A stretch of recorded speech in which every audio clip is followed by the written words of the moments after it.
Assalamualaikum warahmatullahi wabarakatuh. Selamat berjumpa lagi dengan pelajaran PPKN kelas 11 semester 1 dengan materi periodisasi perkembangan demokrasi Pancasila.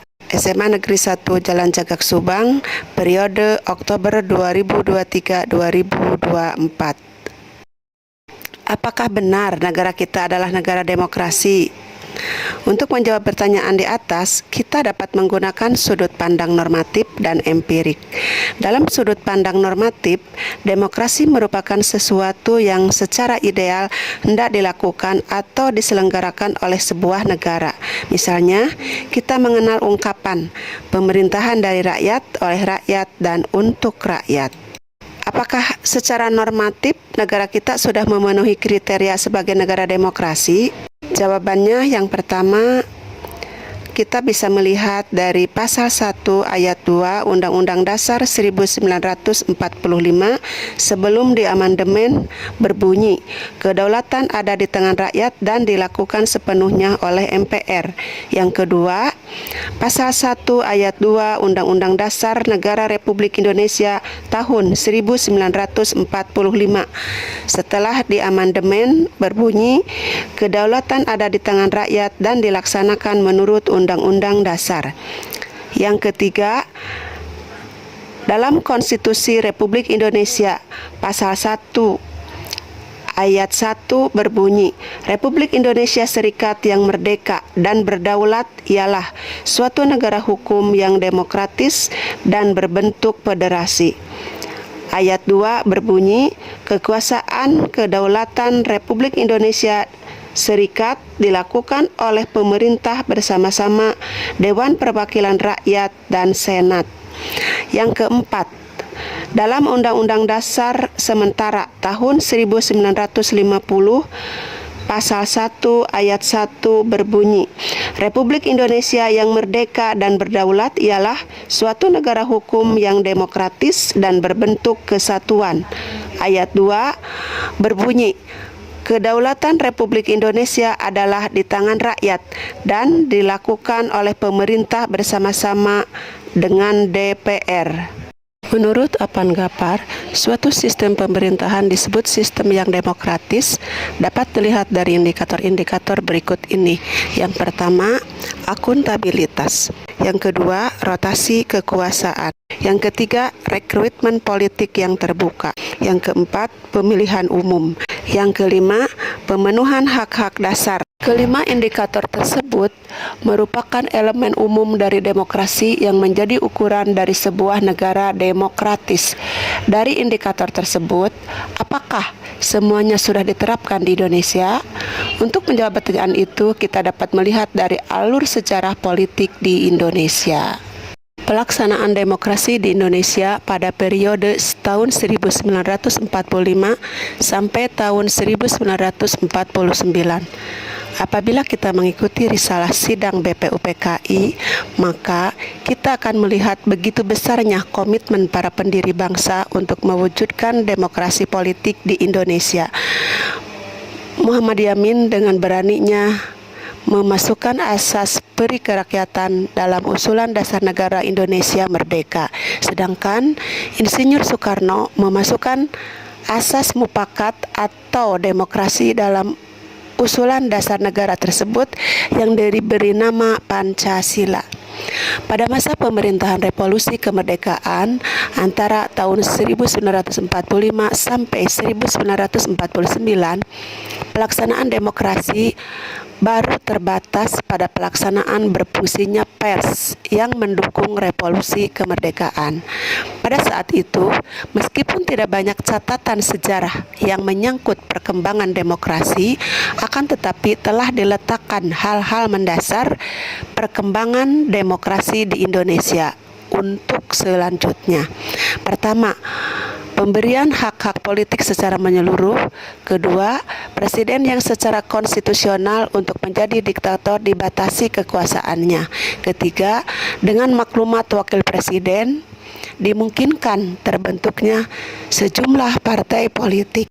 Pelaksanaan demokrasi di Indonesia pada periode tahun 1949 sampai tahun 1959. Pada periode ini terjadi 2 kali pergantian Undang-Undang Dasar.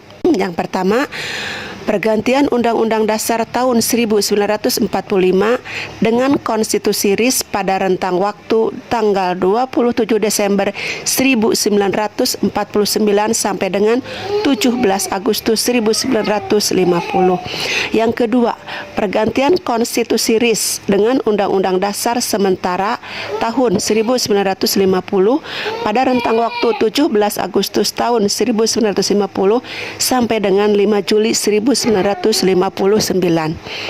Demokrasi parlementer merupakan masa yang semua elemen demokrasinya dapat kita temukan perwujudannya dalam kehidupan politik Indonesia. Pertama, lembaga perwakilan rakyat atau parlemen memainkan peranan yang sangat tinggi dan proses politik yang berjalan. Kedua, akuntabilitas atau pertanggungjawaban pemegang jabatan dan politisi pada umumnya sangat tinggi. Ketiga, kehidupan kepartaian boleh dikatakan memperoleh peluang yang sebesar-besarnya untuk berkembang secara maksimal. Keempat, pemilihan umum benar-benar dilaksanakan dengan prinsip demokrasi. Kelima, masyarakat dapat merasakan bahwa hak-hak dasar mereka tidak dikurangi sama sekali. Keenam, daerah otonomi yang cukup, bahkan otonomi yang luas dengan asas desentralisasi sebagai landasan untuk berpijak dalam mengatur hubungan kekuasaan antara pemerintah pusat dengan pemerintah daerah. Mengapa demokrasi parlemen mengalami kegagalan? Banyak sekali para ahli mencoba menjawab pertanyaan tersebut. Dari sekian banyak jawaban tersebut, ada beberapa hal yang dinilai tepat untuk menjawab pertanyaan yang tadi. Pertama, munculnya usulan presiden yang dikenal dengan konsepsi presiden untuk membentuk pemerintahan yang bersifat gotong royong yang melibatkan semua kekuatan politik yang ada, termasuk Partai Komunis Indonesia atau PKI. Kedua, Dewan Konstituante mengalami jalan buntu untuk mencapai kesepakatan merumuskan ideologi nasional karena tidak tercapainya titik temu antara dua kubu politik. Ketiga, dominannya politik aliran sehingga membawa konsekuensi terhadap pengelolaan konflik. Yang keempat, basis sosial ekonomi yang masih sangat lemah. Presiden Soekarno menerbitkan suatu dekrit pada tanggal 5 Juli tahun 1959 yang selanjutnya dikenal dengan sebutan Dekrit Presiden 5 Juli tahun 1959. Dalam dekrit tersebut, Presiden menyatakan pembubaran Dewan Konstituante dan kembali ke Undang-Undang Dasar tahun 1945. Dekrit Presiden tersebut mengakhiri era demokrasi parlementer yang kemudian membawa dampak yang sangat besar dalam kehidupan politik nasional. Era baru demokrasi dan pemerintahan Indonesia mulai dimasuki, yaitu suatu konsep demokrasi yang oleh Presiden Soekarno disebut sebagai demokrasi terpimpin. Maksud konsep terpimpin ini dalam pandangan Presiden Soekarno adalah dipimpin oleh hikmat kebijaksanaan dalam permusyawaratan perwakilan. Adapun karakteristik yang utama dari perpolitikan pada era demokrasi terpimpin yaitu 1. Mengaburnya sistem kepartaian. Kedua, dengan terbentuknya Dewan Perwakilan Rakyat gotong royong, peranan lembaga legislatif dalam sistem politik nasional menjadi sedemikian lemah. Ketiga, hak dasar manusia menjadi sangat lemah. Keempat, masa demokrasi terpimpin membuat kebebasan pers berkurang.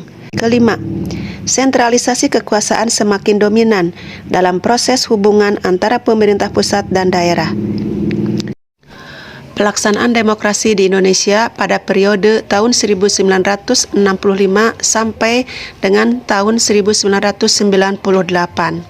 Era baru dalam pemerintahan dimulai setelah melalui masa transisi yang singkat, yaitu antara tahun 1966 sampai dengan 1968. Ketika Jenderal Soeharto dipilih menjadi Presiden Republik Indonesia, maka muncullah Orde Baru dengan konsep demokrasi Pancasila. Visi utama pemerintahan Orde Baru adalah untuk melaksanakan Pancasila dan Undang-Undang Dasar 1945 secara murni dan konsekuen. Orde Baru memberi secerca harapan bagi rakyat Indonesia. Akan tetapi, harapan tersebut tidak sepenuhnya terwujud karena pelaksanaan demokrasi Pancasila secara murni dan konsekuen hanya dijadikan alat politik penguasa semata. Karakteristik demokrasi Pancasila masa Orde Baru. Yang pertama, rotasi kekuasaan eksekutif boleh dikatakan sangat kecil terjadi, kecuali pada jajaran yang lebih rendah. Kedua, rekrutmen politik bersifat tertutup. Ketiga, pemilihan umum. Keempat, pelaksanaan hak dasar warga negara. Lengsernya Soeharto. Tekanan massa mencapai puncaknya ketika sekitar 15.000 orang mahasiswa mengambil alih gedung DPR MPR. Akibatnya, proses politik nasional praktis lumpuh. Presiden Soeharto ingin menyelamatkan kursi kepresidenan dengan menawarkan berbagai langkah, seperti perombakan atau resapel kabinet dan membentuk Dewan Reformasi. Tetapi pada akhirnya Presiden Soeharto tidak punya pilihan lain kecuali mundur dari jabatannya. Pada tanggal 21 Mei tahun 1998 di Istana Merdeka, Presiden Soeharto menyatakan berhenti sebagai presiden dan dengan menggunakan pasal 8 Undang-Undang Dasar tahun 1945 menjadikan B.J. Habibie sebagai presiden yang menggantikan beliau. Kendati diliputi oleh kontroversi tentang status hukumnya, pemerintahan Presiden B.J. Habibie hanya mampu bertahan selama 1 tahun kepemimpinannya. Pada masa pemerintahan B.J. Habibie, muncul beberapa pelaksanaan demokrasi di Indonesia. Yang pertama, diberikannya ruang kebebasan pers sebagai ruang publik untuk berpartisipasi dalam berbangsa dan bernegara. Yang kedua, diberlakukannya sistem multipartai dalam pemilu tahun 1999. B.J. Habibie dalam hal ini sebagai Presiden Republik Indonesia membuka kesempatan kepada rakyat untuk berserikat dan berkumpul sesuai dengan ideologi dan aspirasi politiknya. Dua hal yang dilakukan Presiden Habibie di atas merupakan fondasi yang kuat bagi pelaksanaan demokrasi Indonesia pada masa selanjutnya.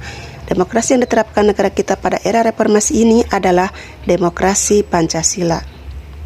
Tentu saja dengan karakteristik yang berbeda dengan Orde Baru dan sedikit mirip dengan demokrasi parlementer pada tahun 1950 sampai dengan 1959. Yang pertama, pemilu yang dilaksanakan jauh lebih demokratis dari yang sebelumnya. Lalu, sistem pemilu yang terus berkembang, memberikan jalan bagi rakyat untuk menggunakan hak politiknya dalam pemilu. Bahkan, puncaknya pada tahun 2004, rakyat dapat langsung memilih wakilnya di lembaga legislatif. Dan presiden atau wakil presiden pun dipilih secara langsung.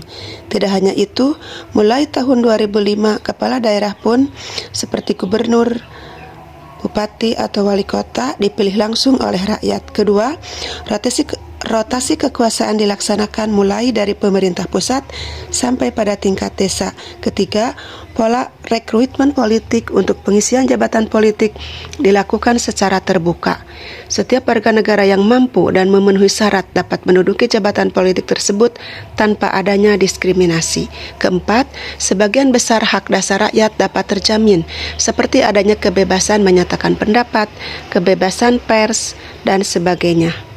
Kondisi demokrasi Indonesia saat ini dapat ibaratkan sedang menuju ke arah kesempurnaan. Akan tetapi, jalan terjal menuju itu tentu saja selalu menghadang.